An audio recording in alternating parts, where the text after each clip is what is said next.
This idea of taking 15 listings in 6 months, you've been able to accomplish that while also having a full-time job, correct? I've been in law enforcement now for 19 years, kind of on the road to retirement within the next year. I was looking for a vehicle to catapult me into retirement, life after law enforcement. When I first started, it was quite overwhelming. Coming from a background in a career that I've done for so long, I lacked the experience and the knowledge base to be successful in this. Was taking in a lot of knowledge and taking in a lot of information at once. And again, it was overwhelming. I think the benefit of reaching out to you and someone who's already been extremely successful in this industry, made their name of coaching real estate agents. You had so much value to offer right away. Pretty overwhelming.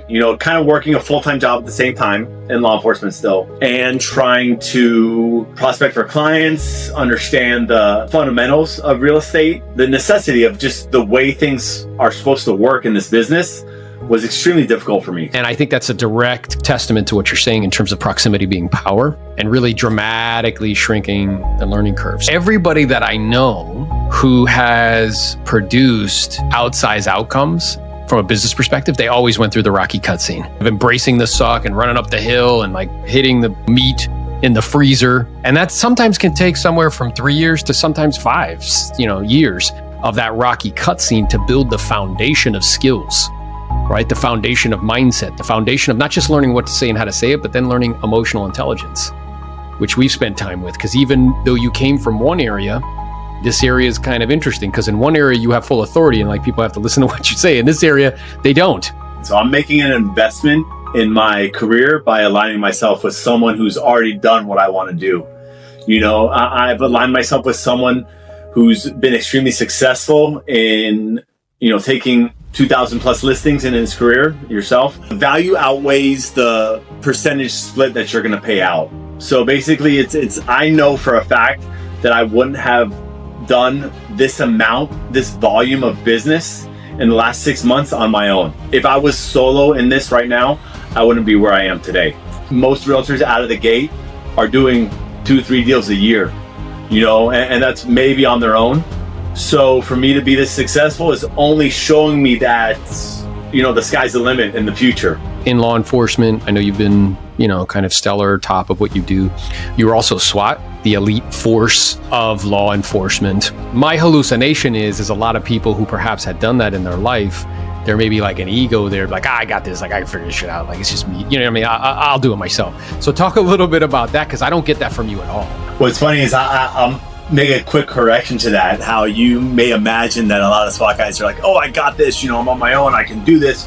Believe it or not, SWAT is a team effort. I wouldn't be successful in SWAT or in police work on my own. And one guy alone isn't going to be able to do it. And that's how I looked at real estate. I want to be part of a team, part of a successful team. Again, you've offered that to me, and I can't say that I'm any less grateful than I am now, because it's been amazing. Definitely gravitate to teams having that ability to reach out to you at the time, and also the ability to have the coaching, the role play, everything at your fingertips. The podcast, everything that comes with it that you do yourself, that Jose does, it's all added to my success. And you just have to, as a new agent, you have to be a sponge and take it all in. When you first started, we were still in a marketplace that was like white hot.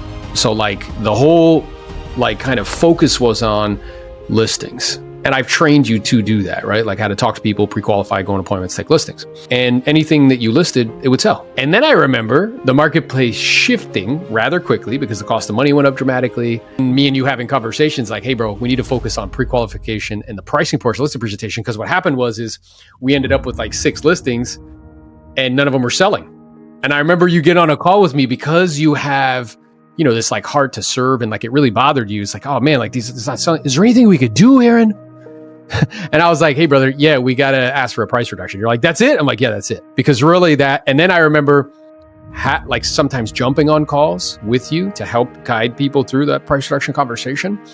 And also once you got a few of those adjustments, instantaneously offers on the table. And then you start to realize like, oh, like this is really what it's about, right? I really do need to. So talk a little bit about that acquisition of skills, because one skill is talking to people, setting appointments. Another skill is pre-qualifying the appointments. Another skill is like pricing property, like, and then negotiating deals. Like there's these skills that are involved, and kind of without proximity, the learning curve on that would be like enormous. Great question. I'm aware that in the last year or so, prior to about 6 months ago, a new agent coming in could probably take a listing, have 10 offers by the second day it was on the market. And, next they're the best thing since sliced bread. So they're posting about it on Instagram. Look at all these houses I'm closing, everything else. And now as the market's changing, that same new agent coming in without any direction or information is like, what is going on? Why isn't this working? I was doing this, things were selling, there was tons of buyers knocking on my doors, and now there's nobody. Where are they? So you really have to learn as a new agent, how to really figure out how to price property correctly, how to talk to your clients about making necessary adjustments on their property, to ultimately reach that price that's going to find a buyer to get to closing. So again, as a new agent, I could imagine that people or agents without that guidance, without that coach to really help them and kind of explain to them what's going on, are probably pounding their head against the wall right now. And I can imagine it's frustrating, because I've been frustrated. And, even as part of a team and having you by my side, I've been frustrated. But I always, I have the ability to get you on the phone and we talk about it, and I figure out, okay, here's what needs to happen. So it's actually, again, it goes back to that guidance. It goes back to that information that, you've already been through a market like this. You've already been through, ups and downs in this marketplace. So how to navigate these waters. So by aligning myself with someone who's already been there, it's such a great help and great tool. One thing I've learned is you have to detach yourself from the outcome. And I've learned that from you. A lot of agents, feel like everything's falling apart and they have no control. And ultimately, you can control some things, but, you can only keep it together as much as you can do. You can only do what's within your power as an agent. And that's where you have to become detached from it and know that you did the best you can. And as long as you're doing what you need to do and your pipeline is where it needs to be and you have other deals that you're working on, then there's going to be another day. You'll be okay. And we've had numerous conversations where I'm like, Heath, it's going to be okay. Like, it's all right. And I wrote down a few things where it's like, that idea of the Rocky cutscene. I think in our current kind of place and space in society, and particularly with social media, we have this false misperception that of this overnight success thing. I've had people come up to me and be like, oh, you're like an overnight sensation. I'm like, all right, well, grab a calculator.